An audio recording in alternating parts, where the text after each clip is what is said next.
The longships emerged from the mist like great sea serpents, their dragon-headed prows cutting through the dark waters of the fjord. At their helm stood Mjoll Leifsdottir, her golden hair whipping in the wind, her hand steady on the tiller as the oarsmen pulled in perfect rhythm. Her father's sword hung at her hip, its weight a constant reminder of the responsibility that now fell to her as the Jarl's only living child. "Land approaches, my lady," called her second-in-command, Gunnar Thorson, pointing toward the distant shoreline of Vestfold. Mjoll nodded, her face impassive despite the storm raging within her. 3 weeks had passed since her father had been laid upon his funeral pyre, his body adorned with weapons and treasures for his journey to Valhalla. 3 weeks since the Thing had confirmed her as ruler of the Leif clan, a position never before held by a woman. 3 weeks since she had agreed to the marriage alliance that would secure her people's future. "The clan awaits their queen," Gunnar added, "and you're betrothed." Mjoll's jaw tightened. "Hakon Yngvarson can wait a few moments more. We must appear strong, not desperate for his protection." The truth was that Mjoll had never wanted to marry, especially not to the Jarl of the neighboring Yngvar clan. For generations, their families had maintained an uneasy peace, punctuated by raids and blood feuds.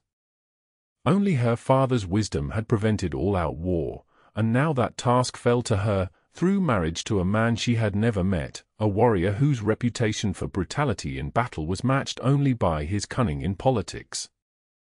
"A queen needs no king," her mother had once told her. "But a clan needs alliances to survive." This was the lesson Mjoll had learned from childhood: personal desires must be sacrificed for the good of the people. Love was a luxury she could not afford. As the ships beached on the shore, Mjoll straightened her back and adjusted her ceremonial armor. The brooches securing her cloak gleamed with amber and silver, marking her as nobility. She wore her father's arm rings as a symbol of her inheritance, and her mother's necklace of Thor's hammer for protection. "Remember," she said to Gunnar, "we are not supplicants. We bring 3 ships of warriors and enough trade goods to match any bride price." "And you bring yourself," Gunnar said with unusual softness. The shield maiden of the North Sea, whose raid on the Frankish monastery is still sung in Scald's tales. Mjoll allowed herself a small smile. "Let us hope my reputation precedes me, then." The waiting crowd parted as Mjoll and her warriors marched from the shore toward the great hall. Smoke rose from its roof, and the carved posts depicting the god seemed to watch her approach with ancient, wooden eyes. The Yngvar clan had assembled in full force, their numbers nearly double her own. Warriors lined the path, their hands resting meaningfully on sword hilts. Women watched with calculating eyes, measuring the new alliance. Children peeked from behind their mothers' skirts, curious about the female Jarl who commanded warriors. At the entrance to the hall stood a man who could only be Hakon Yngvarson. He was taller than Mjoll had expected, broad-shouldered and imposing in his ceremonial armor. His beard was dark and neatly trimmed, his eyes the cold blue of a winter sky. A long scar ran from his temple to his jaw, giving his otherwise handsome face an asymmetrical quality that spoke of battle survived. Mjoll approached with measured steps, refusing to show even a hint of trepidation. "Hakon Yngvarson," she said, loud enough for all to hear, "I bring greetings from the Leif clan." Hakon's eyes assessed her with unsettling thoroughness. "Mjoll Leifsdottir," he replied, his voice deep and resonant. "Your father was a worthy opponent and an honorable man. Vestfold welcomes you." Opponent. Not ally, not friend. The word choice was deliberate, Mjoll knew. A reminder of their clan's history. "My father taught me that true strength lies in knowing when to forge alliances rather than enemies," she replied. A flicker of something, respect, perhaps, crossed Hakon's face. "Then we are of one mind in this, at least. Come. The feast awaits, and we have much to discuss before tomorrow's handfasting." The great hall was filled with trestle tables groaning under the weight of a feast fit for the gods themselves. Roasted meats, freshly baked bread, bowls of honey and butter, pitchers of mead and ale, all displayed the wealth and prosperity of the Yngvar clan. Mjoll was seated at Hakon's right hand, the position of honor. As the night wore on, she noted how his warriors deferred to him, how the servants hurried to fulfill his smallest request, how even the most battle-hardened men fell silent when he spoke. This was no mere brute who had inherited his position, this was a leader who had earned the respect of his people. Yet something about him remained inscrutable. He spoke of hunting and farming, of trade routes and alliances, but revealed nothing of himself. When the Skald sang of his victories against the Saxons, he neither boasted nor demurred. When his men raised toasts to his honor, he acknowledged them with dignity but no pride. "They say you led a raid at 15, Hakon said during a lull in the festivities, his voice pitched for her ears alone. "That you captured a Saxon ship single-handed." Mjoll sipped her mead. "They exaggerate. I had 3 warriors with me." "And that you spared the crew when they surrendered." "Dead men bring no ransom," she replied pragmatically. "True. But many warriors cannot resist the bloodlust once battle is joined." His eyes studied her face. "You have discipline. That is rare." "As to you," she observed, "your men are well trained. No drunken brawls, no challenges to your authority. We save our strength for our enemies." "And who are your enemies, Hakon Yngvarson?" A smile touched his lips but didn't reach his eyes. "Anyone who threatens my people. But soon your people will be my people, and mine yours. Our enemies will be shared." "And our strengths," Mjoll added. "Indeed." He raised his drinking horn. "To a strong alliance." Mjoll touched her horn to his. "To mutual benefit." Later, as the feast wound down, a priestess of Freyr approached them. The older woman's pale eye seemed to see beyond the physical realm as she took Mjoll's hand in her gnarled fingers. "The Norns weave strange patterns," the priestess said, her voice reedy with age. "I see blood in your past and future, Shield Maiden. Blood and fire." Her gaze shifted to Hakon. "And for you, son of Yngvar, I see a choice that will remake or destroy all you have built." Hakon's face remained impassive. "The future is shaped by our actions, not predetermined by the gods." The priestess cackled. "So say those who fear what is written in the threads of fate." She pressed something into Mjoll's palm, a small stone amulet carved with runes. "Wear this on your wedding night. It will reveal what remains hidden." Before Mjoll could respond, the old woman had shuffled away, disappearing into the shadows of the hall. "Pay her no mind," Hakon said. "Every settlement has its mad seer." But Mjoll closed her fingers around the amulet. She had been raised to respect the gods and their messengers, even the cryptic ones. That night, in the sleeping quarters provided for her and her handmaidens, Mjoll examined the stone by candlelight. The rune spelled out a word she recognized, Sannleika, truth. "What does it mean, my lady?" asked Hilda, her most trusted handmaiden. "I'm not certain," Mjoll admitted, slipping the amulet into the pouch at her belt. "But in a place of strangers, truth is a valuable commodity." Morning brought the formal negotiations. Seated across from Hakon and his advisors, Mjoll presented her terms with confidence, despite being outnumbered. Her father had taught her well the art of diplomacy. "The Leif clan brings 3 fully outfitted longships, trading rights with the Frankish kingdoms, and access to our amber mines," she stated. "In return, we expect equal partnership in all ventures, protection of our settlements, and recognition of my continued authority over Leif territories." One of Hakon's advisors, a grey-bearded man with calculating eyes, leaned forward. A woman cannot lead warriors. It is against our ways. Mjoll met his gaze unflinchingly. I have led warriors since I was 16. I have sailed farther west than any in this room. The thing has recognized my right to rule. Unless you wish to challenge that decision. The advisor glanced at Hakon, who remained silent, watching the exchange with interest. Our customs are clear, the advisor continued. When a woman marries, her husband becomes head of her household. Then perhaps we should reconsider this alliance, Mjoll said coolly. I did not sail here to surrender what is mine by right of blood and deed. Tension filled the room. Gunnar's hand moved subtly toward his sword.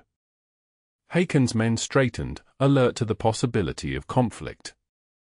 Then Hakon spoke. Mjoll Leifsdottir rules her clan by right and ability. This I have witnessed myself and heard from those who have faced her in battle. His eyes locked with hers. Our alliance will be stronger with two leaders than one. She will maintain authority over Leif territories, and I over Yngvar lands. Together, we will make decisions that affect both clans. Murmurs of surprise rippled through the room. Such an arrangement was unprecedented. You would share power with a woman, the advisor asked incredulously. I would share power with a worthy ally, Hakon corrected. Gender matters less than strength, wisdom, and honor. Mjoll Leifsdottir has demonstrated all three. The negotiations proceeded more smoothly after that. By midday, terms had been agreed upon, and the marriage contract was inscribed on vellum, witnessed by the leaders of both clans. As they left the council room, Mjoll found herself walking beside Hakon. That was unexpected, she said quietly. Which part? Your support. Most men would not willingly share authority with a wife. Hakon's expression remained unreadable. Most men have not seen what I have seen in my travels. There are places where women rule as queens in their own right. Besides, I did not become Jarl by ignoring valuable resources. Your skill as a leader is a resource I would be foolish to waste. Is that all I am to you? A resource? He stopped walking and turned to face her. What did you expect, Mjoll Leifsdottir? Love poetry and flowers? We are Jarls. Our people come first. Of course, she replied stiffly. I merely wish to understand your reasoning. My reasoning is practical. United, our clans will be the most powerful in the region. Divided, we remain vulnerable to the Danes from the south and the Swedes from the east. It was exactly what Mjoll herself believed, that this marriage was a necessary alliance, nothing more. Yet somehow, hearing it stated so baldly left her feeling hollow. The hand-fasting ceremony took place at sunset.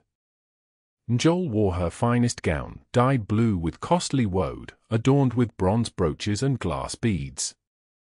Her hair was elaborately braided with ribbons and small bells that chimed softly when she moved. Around her neck hung Thor's hammer for protection and Freya's pendant for fertility. Hakon was resplendent in a tunic of deep red, trimmed with fox fur. Silver arm rings glinted on his forearms, and a cloak of bearskin was fastened at his shoulder with a brooch depicting Odin's ravens. Before the assembled clans, they clasped hands, her right, his left, and the priestess wrapped their wrists with a cord of braided linen. As this cord binds your hands, so let your lives be bound together, the priestess intoned. Hakon Yngvarson, do you take this woman as your wife, to protect and provide for, to father her children, to honor her clan as your own? I do, Hakon said, his voice carrying across the hushed crowd. Mjoll Leifsdottir, do you take this man as your husband, to stand by his side, to bear his children, to honor his clan as your own? Mjoll felt the weight of hundreds of eyes upon her. The future of her people rested on her next words. I do, she said clearly. Then by the witness of the gods and these people, I declare you husband and wife." The priestess unwound the cord but tied a knot in it before presenting it to them. "Keep this as a symbol of your bond, which strengthens when pulled, just as your union should grow stronger through trials." The celebration that followed was raucous and joyful. Mead flowed freely, and the skalds competed to compose the most elaborate verses honoring the union. Gifts were presented: weapons, jewelry, furs, and household goods, each carefully noted by scribes for the official records. Through it all, Mjoll maintained her composure, smiling when appropriate, accepting congratulations graciously. But inside, she felt strangely detached, as if watching someone else play the role of bride. Hakon, too, seemed to be performing a part: the generous host, the powerful Jarl, the satisfied bridegroom. Yet sometimes, when no one else was looking, Mjoll caught glimpses of something else in his eyes. Not coldness, but caution. Not disinterest, but distance. "He guards himself as carefully as I do," she realized. "What secrets does he keep?" The bedding ceremony arrived all too soon. Female relatives and friends escorted Mjoll to the bridal chamber, a small building separate from the main hall, prepared especially for the wedding night. They offered bawdy advice and teasing encouragement as they helped her undress and don a simple linen shift. "Remember, a man likes to believe he's in control," one older woman whispered, "but a wise wife knows how to guide that control where she wishes it to go." Mjoll smiled politely but said nothing. Control was precisely what concerned her. In giving herself to Hakon, was she surrendering the independence she had fought so hard to maintain? As the women departed, Mjoll quickly retrieved the stone amulet from her discarded clothing and slipped it into a small pocket sewn into her shift. Truth, it promised. Perhaps tonight she would discover what kind of man she had truly married. Hakon arrived soon after, escorted by his own raucous party of male relatives and warriors. When the door closed behind him, silence fell heavily between them. He had removed his formal attire and wore only a simple tunic and trousers. Without his finery, he looked younger, less intimidating. The scar on his face caught the firelight, a silver line against his tanned skin. "They expect proof of consummation in the morning," he said matter-of-factly, pouring 2 cups of mead from a pitcher left by the bed. A blood-stained sheet to display. Mjoll accepted the cup he offered. "I am aware of the custom." "Are you a maiden?" he asked directly. The question startled her with its bluntness. "Would it matter if I were not?" "To me?" "No." "To the validity of our contract?" "Possibly. Some might use it as grounds to challenge the alliance." Mjoll sipped her mead. "Then you need not worry. I have never lain with a man." Hakon nodded. "Good. That simplifies matters." He gestured to the bed. "Shall we proceed, then? I imagine you're as tired as I am after the day's festivities." His clinical approach should have reassured her. This was, after all, a political arrangement, not a love match. Yet something in Mjoll rebelled against such cold pragmatism on what should be, even in name only, a sacred night. "Is this how you approach all your conquests, Hakon Yngvarson?" With the enthusiasm of a man preparing to gut fish. A flicker of surprise crossed his face, followed by something that might have been amusement. "I was attempting to be respectful. Would you prefer I threw you on the bed and tore your shift?" "I would prefer some acknowledgement that we are 2 people about to engage in the most intimate act possible, not 2 Jarls signing a trade agreement." Hakon set down his cup and moved closer to her. "Very well, Mjoll Leifsdottir. What would you have of me? Flowery words? Declarations of passion we both know would be false." "Truth," she said, the word of the amulet coming unbidden to her lips. "Just truth." Something shifted in his expression. He reached out and took her cup, setting it aside before gently taking her hands in his. The truth is that I respect you more than any woman, perhaps any person, I have ever met. The truth is that when I first saw you walk up from the shore, proud and fearless, I was glad my advisors had arranged this match. His thumbs traced small circles on her palms, sending unexpected shivers up her arms. The truth is that I have been alone for a very long time. Leading requires distance. I cannot show weakness to my men or my enemies. But perhaps, with you, I need not always be the unyielding Jarl. Mjoll's heart quickened. I, too, have been alone, she admitted. Even surrounded by my clan, I stand apart. The burden of leadership, he said softly. Yes. She looked up into his eyes and saw not the calculating warrior she had expected, but a man as complex and guarded as herself. Perhaps, in private, we can set aside our titles and simply be Hakon and Mjoll. His hands moved to cup her face. I would like that, he said, and then he kissed her. The amulet seemed to grow warm against her skin as his lips met hers, but Mjoll quickly forgot about it as sensation overwhelmed thought. His kiss was gentle at first, then increasingly hungry as she responded. His hands tangled in her hair, dislodging the last of the ceremonial braids as he pulled her closer. Mjoll had expected duty. What she found instead was desire. Later, as moonlight filtered through the smoke hole in the roof, Mjoll lay with her head on Hakon's chest, listening to his heartbeat slow to a steady rhythm. The blood-stained sheet was bunched at the foot of the bed, evidence of their consummation secure. His fingers traced lazy patterns on her bare shoulder. You surprise me, Mjoll Leifsdottir. How so? You fight with the same passion you make love. Holding nothing back. She smiled against his skin. Should I apologize for that? Never. His arm tightened around her. It is refreshing. Most people show me only what they think I wish to see. And what do you wish to see? He was quiet for so long that Mjoll thought he might not answer. Then, in a voice so low she had to strain to hear it, he said, something real. Something true. The amulet, still in the pocket of her discarded shift on the floor, seemed to pulse in response to his words. Mjoll propped herself up on one elbow to look at his face. Then I shall show you truth, Hakon Yngvarson, if you will show me the same. His eyes, silver in the moonlight, studied her face. I have done things, Mjoll. Things that would make even a shield maiden's blood run cold.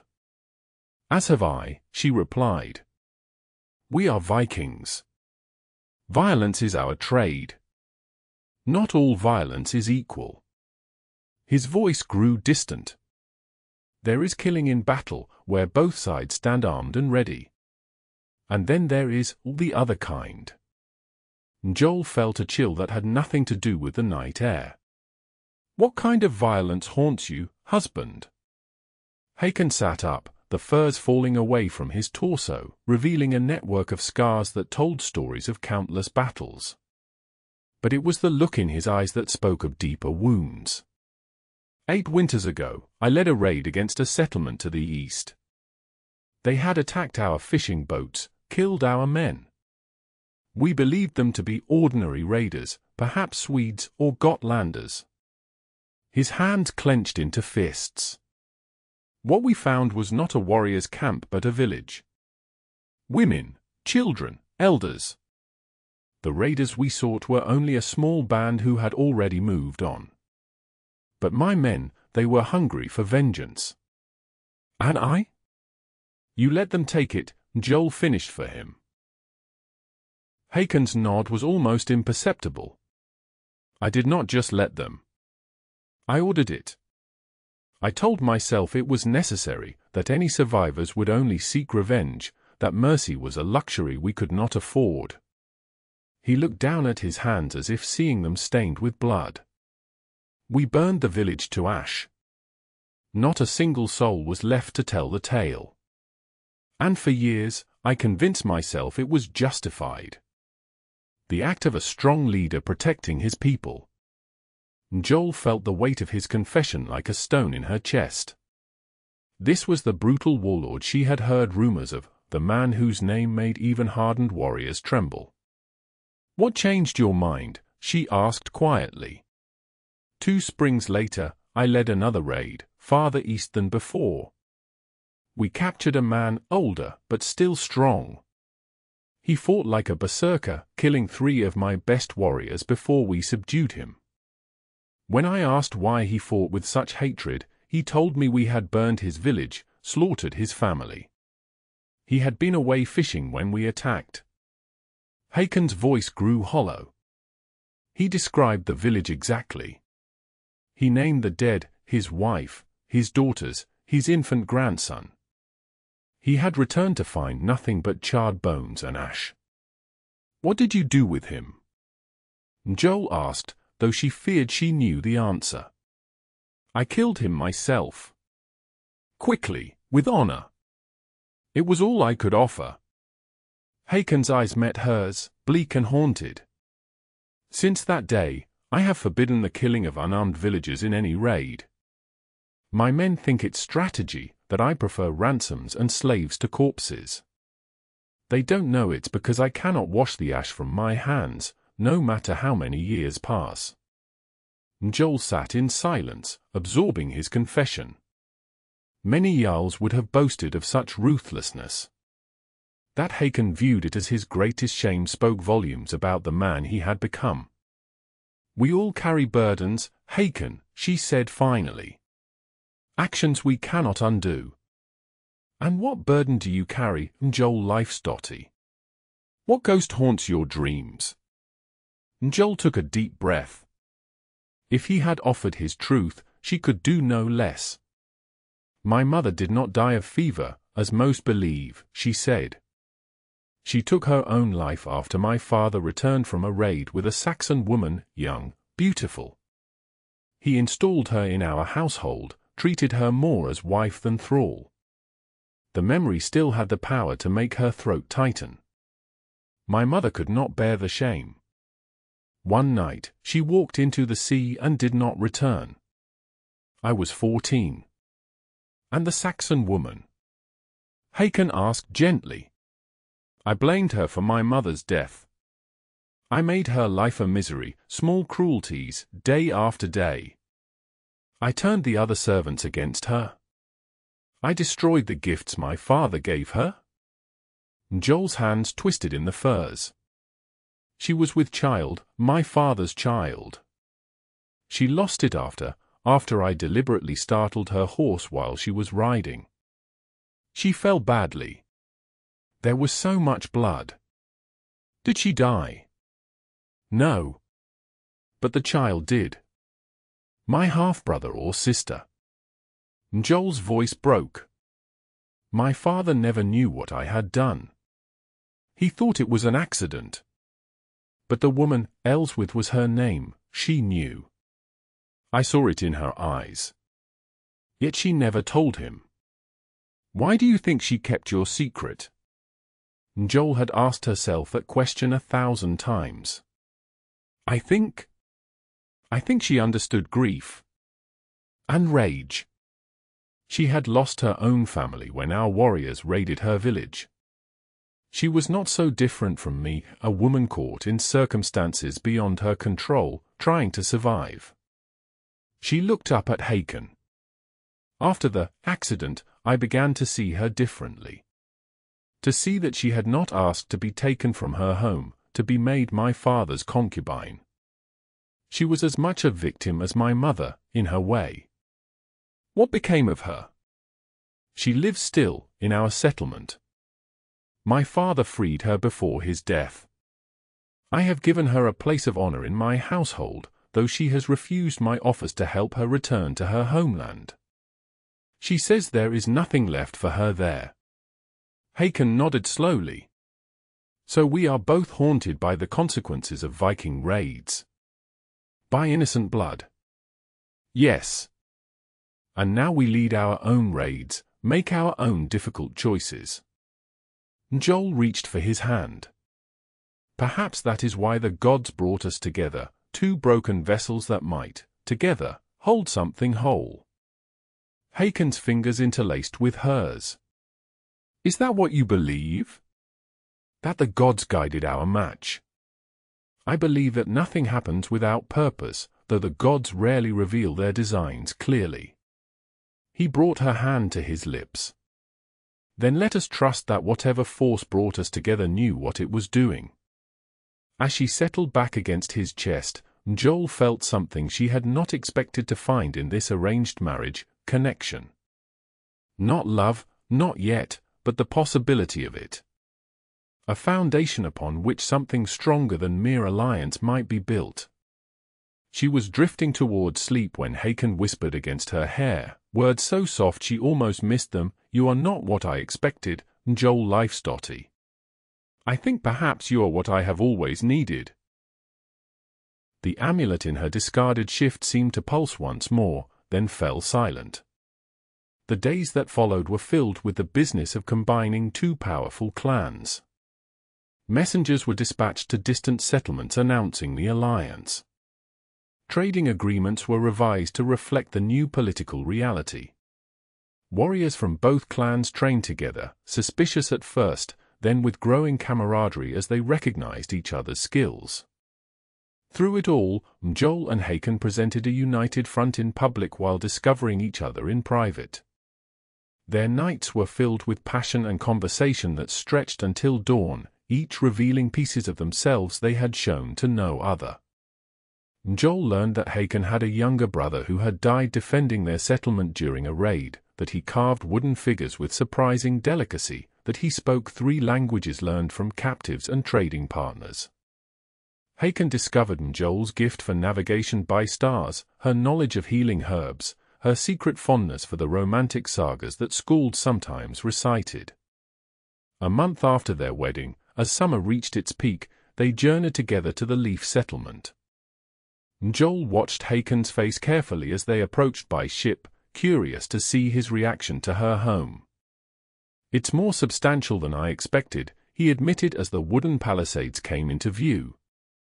Your father built well.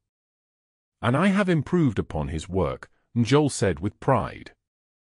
The harbor has been deepened to accommodate more ships. We've added a new forge and expanded the livestock pens.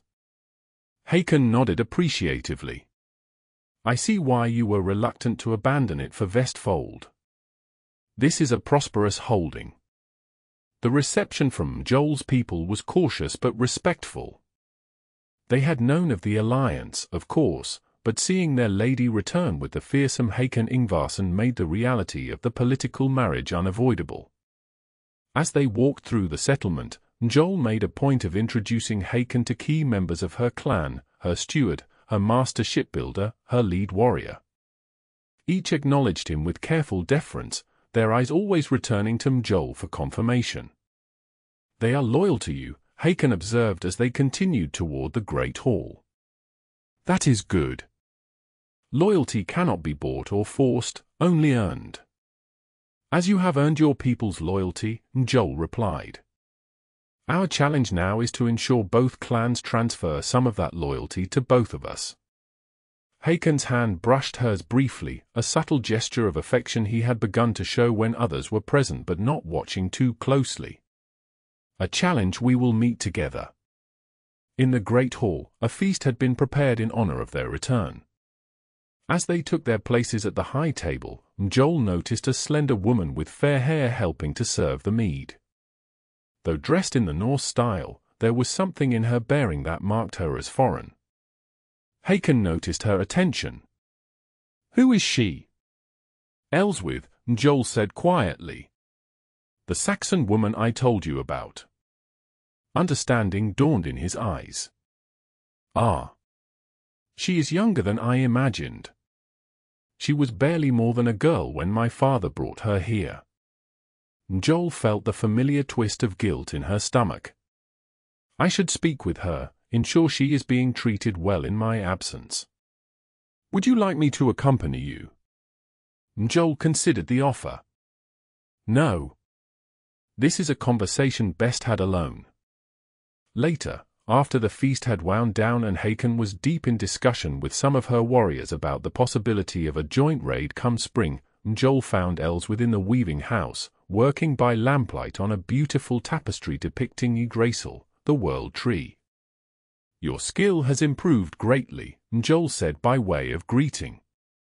Elswith looked up, her hand stilling on the loom. My lady. Welcome home. Her Norse was flawless now, with barely a trace of her Saxon accent. The household runs well in my absence. You've done good work as housekeeper. Thank you, my lady. Elswither's eyes were wary, as they always were in Mjoll's presence. Mjoll sat on a stool near the loom, trying to appear relaxed though her heart was pounding. I wanted to tell you that your position here is secure, regardless of my marriage. This will always be your home for as long as you wish it. Surprise flickered across Elswither's face. That is generous, my lady. Not generous. Just. Mjoll took a deep breath. Elswith, I know words cannot undo the harm I caused you. But I want you to know that not a day passes when I don't regret my actions. The child, your child. I never meant, I know, Elswith interrupted softly. You were young and grieving. You blamed me for your mother's choice. I understood, even then. You should have hated me. You should have told my father what I did. Elswither's hands returned to the threads, her movements methodical. Hatred is a luxury, my lady. Survival requires adaptation. Besides, your father loved you above all else. Telling him would have only created more pain, solved nothing. You are a better person than I, Mjoll said, humbled by the woman's quiet dignity. No. Elswith looked up, meeting Mjoll's eyes directly. Just different. You are a leader, born to command. I am a survivor, born to endure. Each path requires different strengths. Mjoll stood, suddenly aware that she had been seeking absolution that was not hers to claim. If there is ever anything you need, anything at all, you have only to ask. Elswith nodded, then hesitated. There is one thing, perhaps. Name it. There is a man, Thorstein, the carpenter. He has asked to marry me. As a freed thrall, I cannot accept without my former owner's blessing. Mjoll felt a surge of genuine happiness for the woman. Thorstein is a good man. You have not only my blessing but my promise of a generous wedding gift. Thank you, my lady. For the first time in Mjoll's memory, Elswith smiled at her, a real smile that reached her eyes. As Mjoll left the weaving house, she felt as if a weight had been lifted from her shoulders. Some debts could never be fully repaid, some wounds never completely healed. But perhaps reconciliation was still possible. She found Hakon waiting for her outside their quarters, his expression thoughtful. Your warriors tell interesting stories, he said as they entered the private chamber. They speak of a Jarl's daughter who once sailed her ship into the midst of a storm to rescue fishermen trapped on a reef. Who distributed her own food stores during a harsh winter when famine threatened. Who personally defended the settlement against raiders when most of the warriors were away. Mjoll shrugged, uncomfortable with the praise. They exaggerate. I don't think they do. Hakon helped her remove her cloak. I begin to understand why they follow you so willingly. It is not just your father's name or your skill in battle. It is because you have proven, again and again, that their welfare comes before your own. Is that not what a leader must do? It is what a good leader does. But not all leaders are good. He drew her into his arms. I have spent the day hearing tales of your courage and wisdom. I find myself wondering what stories my people tell of me. What legacy I am building. Mjoll rested her head against his chest, listening to the steady beat of his heart. You are creating a new legacy with each choice you make, Hakon. As am I. Together, perhaps we can build something neither of us could achieve alone. Together, he repeated, the word sounding like a vow. That night, their lovemaking was different, slower, deeper, with a tenderness that had been building between them since their wedding night. And afterward, as they lay entwined in the darkness, Hakon whispered words that made Mjoll's heart leap in her chest. I did not expect to find love in a political alliance. Yet here you are, and I am undone. Mjoll raised herself on one elbow to look into his eyes, searching for truth. Do you mean that? I have never been one for pretty lies, Mjoll Leifsdottir. You know this. His hand cupped her cheek. I love you. Not as a Jarl loves a valuable ally, but as a man loves a woman. Completely. Without reservation. The words unlocked something within her, a chamber of her heart she had kept sealed, fearing vulnerability. And I love you, Hakon Yngvarson. Against all reason and expectation. He smiled, a rare full smile that transformed his serious face. Then we are both fools. But fortunate ones. Their peace was shattered 3 days later when a watchman's horn sounded the alarm. Mjoll and Hakon rushed from the great hall to find a blood-covered warrior staggering through the gates, supported by 2 companions. Danes, the man gasped when he saw Mjoll. A fleet of 15 ships. They attacked our southern fishing village at dawn. Killed everyone. They are moving north along the coast. Hakon's face hardened into the mask of a war leader. How long do we have? 2 days, perhaps 3 if the winds are against them. The warrior looked from Mjoll to Hakon, confusion evident. My lady, who is, this is Hakon Yngvarson, my husband and your Jarl, Mjoll said firmly. His word is as mine. The warrior nodded weakly before being led away for medical attention. 15 ships, Mjoll murmured. That's at least 600 warriors. We have barely 200 here, even counting those too old or young for proper fighting. Hakon's mind was already working on strategy. We need to send word to Vestfold. My men can sail here in a day and a half with favorable winds. That would give us close to equal numbers. If the messenger reaches them in time. If the winds cooperate. Mjoll shook her head. Too many uncertainties. We need to prepare as if we will face them alone. They spent the rest of the day readying the settlement for attack.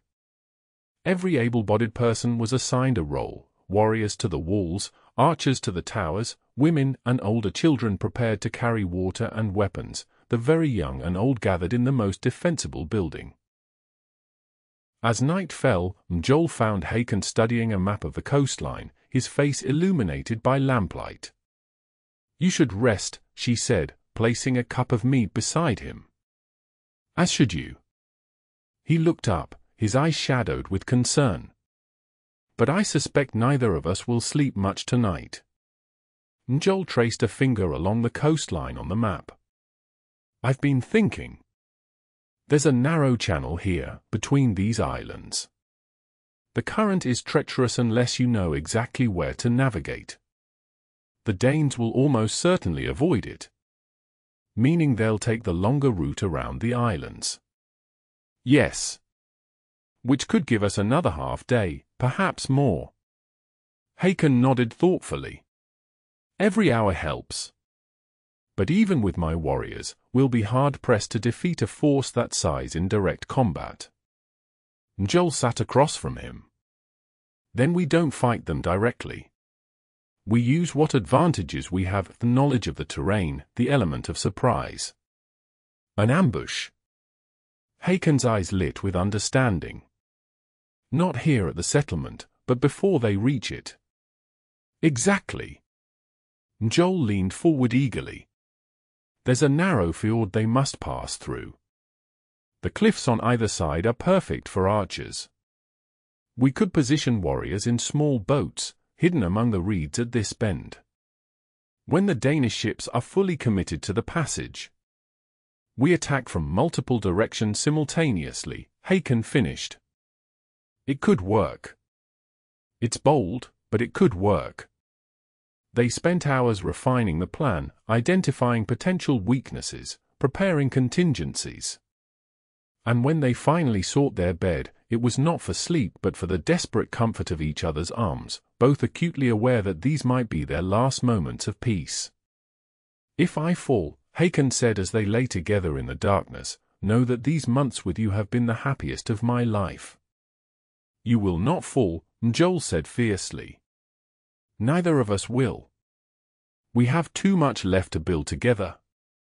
But they both knew that in battle, fate often had the final word, regardless of skill or determination. Dawn brought news that the Danes had been sighted, their dragon-prowed ships cutting through the waves with ominous purpose. Mjoll and Hakon set their plan in motion, dividing their forces and dispatching them to their positions with clear instructions. As Mjoll prepared to lead her contingent of archers to the cliffs, Hakon pulled her aside for a private word. Take this, he said, pressing something into her palm.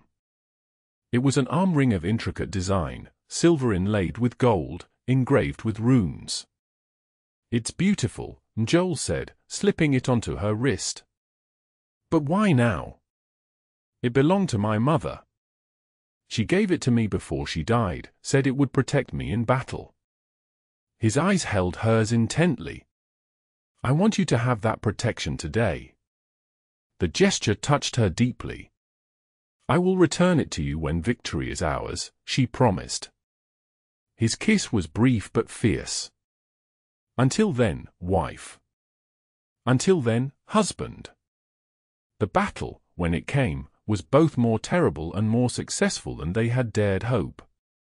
The Danish ships, unprepared for an attack in the narrow fjord, found themselves caught in a deadly trap. Arrows rained down from the cliffs, striking helmets and unprotected flesh. Hidden boats emerged from the reeds, warriors hurling axes and spears before closing for hand-to-hand combat. Mjoll commanded the archers with precision, directing their volleys to maximum effect. From her position high on the cliff, she could see Hakon in his distinctive red cloak, leading a boarding party onto the lead Danish ship, his sword flashing in the sunlight. For a time, it seemed their plan was working perfectly. 3 Danish ships were burning, their crews dead or jumping into the cold waters. 2 more had run aground in their panic to escape the arrow fire. Then the tide turned.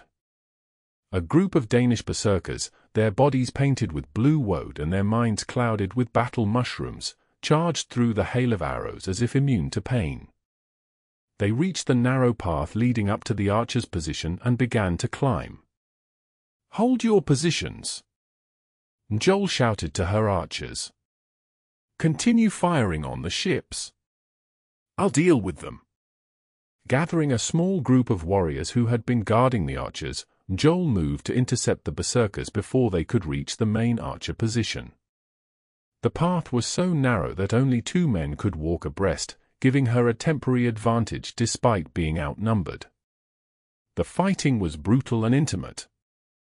On the confined path, there was no room for fancy swordplay or evasion. It was strength against strength, will against will. Mjoll fought with cold precision, conserving her energy while the berserkers expended theirs in frenzied attacks. One by one, they fell to her sword or were pushed from the path to crash on the rocks below. But they exacted a price.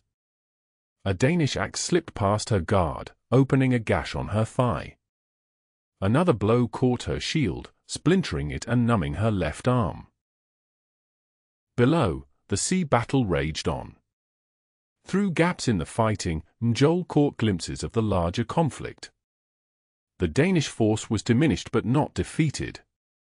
Hakon's red cloak was still visible, moving between ships as he led counterattacks against the invaders. Then disaster struck. A Danish ship that had appeared to be foundering suddenly surged forward, ramming the vessel where Hakon was fighting. The impact sent warriors from both sides tumbling into the fjord. Among them was a flash of red. Hakon! Mjoll's cry was lost in the din of battle. Distracted, she failed to see the last berserker lunge forward. His sword caught her across the ribs, a glancing blow that nonetheless sent her staggering backward. She teetered on the edge of the path, arms windmilling as she fought for balance. The berserker, sensing victory, charged. Mjoll sidestepped at the last possible moment. The momentum carried her attacker past her, and over the edge of the cliff. His scream ended abruptly on the rocks below. Pressing a hand to her bleeding side, Mjoll forced herself to focus on the battle rather than her fear for Hakon. Her archers had nearly exhausted their arrows but had inflicted devastating casualties on the Danish fleet. Of the 15 ships that had entered the fjord, only 7 remained seaworthy, and those were beginning to withdraw.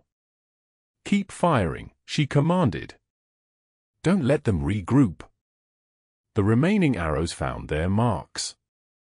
The Danish retreat became a rout, ships colliding in their haste to escape the deadly passage.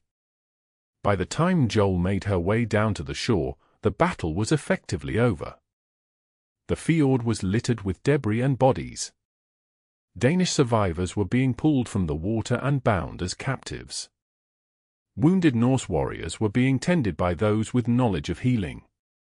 But there was no sign of Hakon's red cloak among the living. "Have you seen my husband?" Mjoll asked every warrior she passed.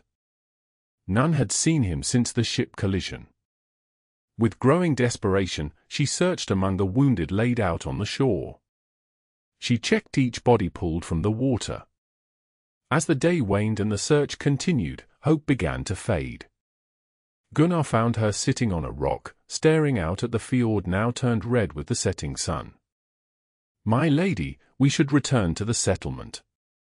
The wounded need proper care, and we must prepare in case the Danes regroup." "He's out there, Gunnar. I can feel it." Mjoll's hand clutched the silver arm ring Hakon had given her. "We've searched everywhere, my lady.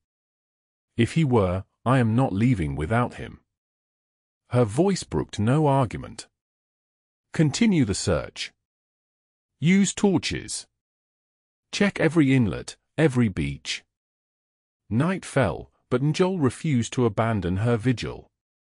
Torches flickered along the shoreline as warriors continued searching in the darkness. The moon rose, casting silver light on the now quiet waters. It was near midnight when a shout went up from a group of searchers around a bend in the shore. Mjoll ran, ignoring the pain from her wounds, her heart hammering in her chest. A group of warriors stood around a figure lying motionless on the rocky beach. As Mjoll approached, they parted silently to let her through. Hakon lay pale and still, his clothing torn, his body battered by rocks and waves. His red cloak was gone, perhaps claimed by the sea. A deep gash marred his forehead, and his right arm lay at an unnatural angle. Mjoll fell to her knees beside him, her hand trembling as she reached to touch his face. His skin was cold, but as her fingers brushed his cheek, his eyelids fluttered. "Mjoll." His voice was a rasp, barely audible. Relief crashed through her like a physical force. "I'm here. You're safe now." His good hand weakly sought hers. "The battle. We won. The Danes have fled." A ghost of a smile touched his lips. "Good." His eyes closed again, but his chest continued its shallow rise and fall. "Get him to the settlement," Mjoll ordered. "Carefully. And send for Hilda, she has the most skill with healing." The journey back was slow and careful. Hakon drifted in and out of consciousness, sometimes recognizing Mjoll, other times lost in fevered memories of past battles. By the time they reached the settlement, dawn was breaking over the eastern hills. For 3 days, Hakon's life hung in the balance. His wounds were many: a broken arm, cracked ribs, the head injury that worried Hilda most of all. Fever set in, bringing delirium. Mjoll refused to leave his side, sleeping in brief snatches while sitting upright in a chair beside their bed. On the 4th night, as Mjoll dozed fitfully, Hakon's fever finally broke. She woke to find him watching her, his eyes clear for the first time since the battle. "You look terrible," he said, his voice weak but lucid. Mjoll laughed through sudden tears. "You're one to talk. You look like something dragged up from Hell's realm." "I feel like it, too." He tried to shift position and winced. "What happened?" "I remember the ship collision, then the water. You were pulled under. The current must have carried you nearly a mile before washing you ashore. We almost didn't find you. But you did." His good hand reached for hers. "You didn't give up." "Never." She pressed his hand to her cheek. "I told you we have too much left to build together." His eyes studied her face, noting the shadows of exhaustion beneath her eyes. "You haven't been taking care of yourself. Your own wounds are healing well enough." She stroked his hair back from his forehead. "Besides, I had your mother's armoring to protect me." "So you did." His smile was tender. "It seems she watches over both of us now." As Hakon's strength gradually returned, news arrived from Vestfold. A messenger had indeed reached them, and Hakon's warriors had set sail immediately. They had arrived too late for the battle but had encountered the retreating Danish ships and inflicted further damage, ensuring the Danes would think twice before attacking Norse settlements again. "Your people fought well for a leader they had never met," Mjoll observed as they sat together in the autumn sunshine, Hakon's arm still bound but his color much improved. "They fought for you," he corrected. The messenger told them their Jarl's wife was in danger. That was enough. The implication warmed her. "So our plan is working. The clans are becoming one in more than name." "As are we." Hakon took her hand, his thumb tracing the outline of the silver arm ring she still wore. "I have been thinking, Mjoll, about the future. About what we are building." "And what conclusions have you reached?" "That life is too uncertain, too precious to waste on old hatreds and divisions. The Danes could have killed either or both of us. The next raiders might succeed where they failed." His eyes held hers intently. "I want whatever time we have to be spent creating something lasting. Something greater than either clan could achieve alone." Mjoll nodded, understanding completely. "A legacy beyond raid glory or personal honor." "Exactly. A new way of thinking. Of living. Together." As winter settled over the land, Mjoll and Hakon divided their time between both settlements, strengthening bonds between the clans. They established new trading routes, built stronger defenses, and began planning for spring planting that would feed their combined people. And each night, as they lay together in the darkness, Hakon would whisper the words he had first spoken on their wedding night: "You are not what I expected, Mjoll Leifsdottir. You are what I have always needed." To which Mjoll would reply, her heart full, "And you, Hakon Yngvarson, are what I never knew to hope for." The truth amulet remained in a small wooden box among Mjoll's possessions, its purpose fulfilled. For in a world of political alliances and strategic marriages, they had found something rare and precious, a love born of truth, forged in battle, and destined to create a legacy that would outlast them both. In the sagas that would be told in later years, they would be remembered as the Jarls who united the northern fjords, who established a dynasty that would rule for generations. But in the quiet moments between them, they were simply Mjoll and Hakon, two leaders who had found in each other not just an ally, but a home.